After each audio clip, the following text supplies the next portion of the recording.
Thank you, Honourable Speaker. Climate change will continue to deliver extremes: extreme heat, extreme drought, heavy rains, floods, and wildfires.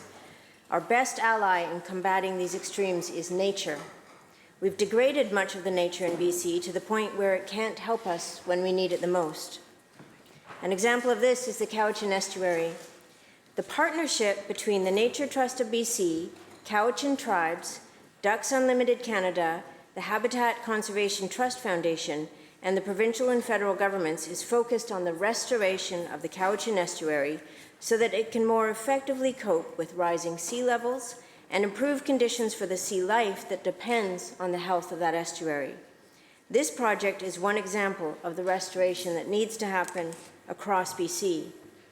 Over the next 2 years, dikes that have been created to hold back the estuary water will be removed.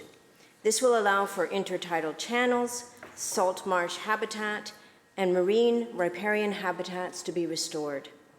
The lands were purchased in 1990 by Nature Trust with the intention of restoring this ecologically significant area. There will be some loss of farmland for this restoration work, and of course, we have to be serious about protecting farmland. But the food security from the estuary is also critical. Young salmon start their lives in the estuary and return to spawn.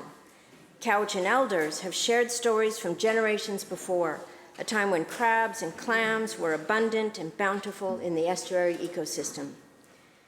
BC's estuaries make up less than 3% of BC's coastline, yet they support 80% of coastal fish and wildlife. We have to be as serious as protecting these areas as we are about protecting farmland. I celebrate the critical work of the Cowichan Estuary Restoration Project, which will enhance resilience for Cowichan and for BC for the future.